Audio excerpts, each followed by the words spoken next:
10க்கும் மேற்பட்ட அதிமுக எம்எல்ஏக்கள் முதல்வர் எடப்பாடி பழனிசாமியை சென்னை தலைமைச் செயலகத்தில் இன்று சந்தித்தனர். இதுகுறித்து கூடுதல் விவரங்களை நமது செய்தியாளர் லாவண்யாவிடம் கேட்கலாம். லாவண்யா, முதல்வரிடம் இன்று நடைபெற சந்திப்பு குறித்து முதல்வர் யாரெல்லாம் இன்று சந்திக்கிறார்? காலையில் தலைமைச் செயலகம் வந்திருந்த தமிழக முதலமைச்சர் எடப்பாடி பழனிசாமி காணொலி காட்சி மூலமாக சில திட்டங்களை தொடங்கி வைத்தார். அதனைத் தொடர்ந்து பல்வேறு சட்டமன்ற உறுப்பினர்கள், ஆளும் கட்சியை சார்ந்த சட்டமன்ற உறுப்பினர்கள் தலைமைச் செயலகத்திற்கு வருகை தந்திருந்தார்கள். குறிப்பாக தொகுதி பிரச்சினைக்காக பல்வேறு சட்டமன்ற உறுப்பினர்கள் தலைமைச் செயலகத்திற்கு அந்தந்த துறை சார்ந்த அமைச்சர்களையும் அதிகாரிகளையும் சந்திப்பதற்கு வருகை தருவது இயல்புதான். ஆனால் வழக்கத்திற்கு மாறாக இன்று அதிக அளவில் அதிமுக சட்டமன்ற உறுப்பினர்கள் தலைமைச் செயலகத்திற்கு வருகை தந்திருந்தார்கள். குறிப்பாக நேற்று முன்னாள் அமைச்சர்கள் தோப்பு வெங்கடாச்சலம், அதே போன்று செந்தில் பாலாஜி மற்றும் பழனியப்பன் ஆகியோர் தலைமையில் 8 சட்டமன்ற உறுப்பினர்கள் உடனடியாக அதிமுகவின் சட்டமன்ற உறுப்பினர்கள் கூட்டத்தை கூட்ட வேண்டும் என்று தெரிவித்து தமிழக முதலமைச்சர் எடப்பாடி பழனிசாமியுடன் சந்தித்து பல்வேறு ஆலோசனையில் ஈடுபட்டார்கள். அதற்கான கோரிக்கை மனுவும் அளித்ததாகவும் அவர்கள் விளக்கம் தந்திருந்தார்கள்.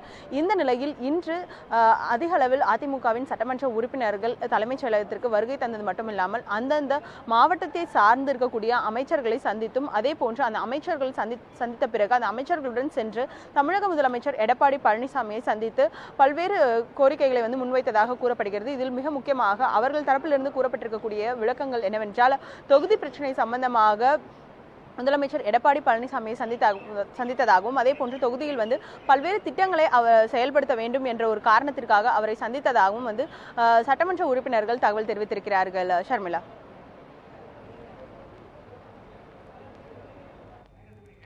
லாவண்யா, என்னென்ன கோரிக்கையை முன்வைத்து இந்த சந்திப்பு நடைபெற்றதாக கூறப்படுகிறது? அது மட்டும் இல்லாமல் முன்னாள் அமைச்சர் தோப்பு வெங்கடாச்சலம் உள்ளிட்டோர் நேற்று முதல்வரை சந்தித்த நிலையில் இன்றைய சந்திப்பிற்கு ஏதாவது முக்கியத்துவம் இருக்கிறதா? நிச்சயமாக ஷர்மிளா, நேற்று சந்திப்பு அதிக அளவில் பரபரப்பை ஏற்படுத்தியது. ஏனென்றால் கடந்த 17ஆம் தேதி அன்று சட்டமன்ற உறுப்பினர்கள் விடுதியில் முன்னாள் அமைச்சர்கள் தோப்பு வெங்கடாச்சலம், செந்தில் பாலாஜி மற்றும் பழனியப்பன் ஆகியோர் ஆலோசனையில் ஈடுபட்டதாகவும், அது மட்டும் இல்லாமல் தங்களுக்கு ஆதரவாக இருக்கக்கூடிய சட்டமன்ற உறுப்பினர்களும் இந்த ஆலோசனை கூட்டத்தில் பங்கேற்றதாகவும் கூறப்பட்டது.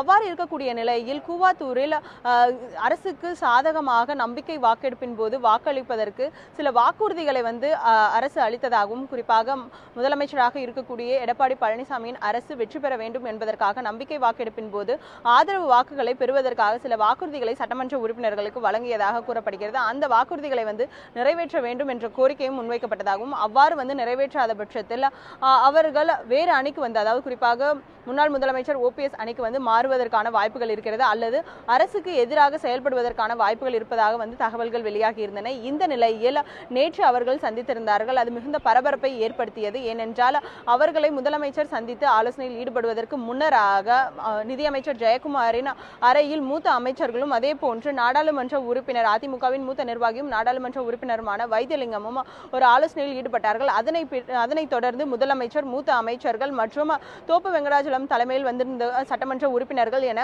3 தரப்பினராக ஆலோசனையில் ஈடுபட்டு அவர்கள் அதன் பின்னர் தான் சட்டமன்ற உறுப்பினர்கள் கூட்டத்தை கூட்டுவதற்கான கோரிக்கை மனுவை வழங்கினோம் என்று தெரிவித்திருந்தார்கள். இந்த நிலையில் இன்று பல்வேறு மாவட்டங்களை சார்ந்திருக்கக்கூடிய சட்டமன்ற உறுப்பினர்கள் தலைமைச் செயலகத்திற்கு வருகை தந்தது மிகுந்த பரபரப்பை ஏற்படுத்தி இருக்கிறது. ஏனென்றால் இந்த கூட்டத்தில் வந்திருந்தக்கூடிய சட்டமன்ற உறுப்பினர்கள் அந்தந்த மாவட்ட அமைச்சர்கள், குறிப்பாக மதுரை மாவட்டத்தை சார்ந்திருக்கக்கூடிய அமைச்சரும் சட்டமன்ற உறுப்பினருமான ஆர்.பி. உதயகுமார் தலைமையில் 3 அமைச்சர்கள் தனியாக முதலமைச்சரை சென்று சந்தித்ததாக கூறப்படுகிறது. அதே போன்று திருப்பூர் மாவட்டத்தை சார்ந்திருக்கக்கூடிய உடுமலை ராதாகிருஷ்ணன் அமைச்சர் அவருடன் திருப்பூர் மாவட்டத்தில் இருக்கக்கூடிய சட்டமன்ற உறுப்பினர்கள் முதல்வரை சந்தித்ததாகவும், இவ்வாறு அந்தந்த மாவட்டத்தை சார்ந்திருக்கக்கூடிய அமைச்சர்களின் தலைமையில் சட்டமன்ற உறுப்பினர்கள் முதல்வரை சந்தித்து ஆலோசனையில் ஈடுபட்டிருக்கிறார்கள். எனவே இது அரசுக்கு நெருக்கடி வழங்கினார்கள் அல்லது தொகுதி பிரச்சனை தான் முன்வைக்கப்பட்டதா, அது மட்டும் இல்லாமல் கூவாத்தூரில் அவர்களுக்கும் வாக்குறுதிகள் அளிக்கப்பட்டதா, அந்த வாக்குறுதிகளின் அடிப்படையில் தான் இந்த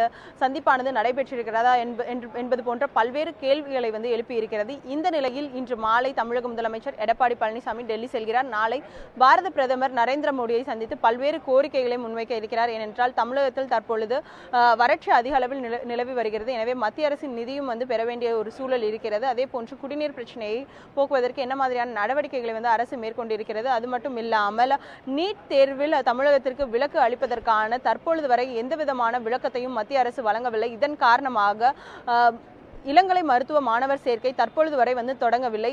எனவே இது தொடர்பான தமிழகத்தில் சார்ந்திருக்கக்கூடிய வாழ்வாதார பிரச்சனைகள், அதே போன்று தமிழகத்தில் தற்பொழுது இருக்கக்கூடிய பிரச்சனைகள் தொடர்பாக முதலமைச்சர் எடப்பாடி பழனிசாமி பிரதமரை சந்திக்க இருக்கிறார். அதற்கு முன்னராக இந்த சந்திப்பு வந்து நிகழ்ந்திருப்பது மிகுந்த பரபரப்பை ஏற்படுத்தி இருக்கிறது. ஷர்மிளா.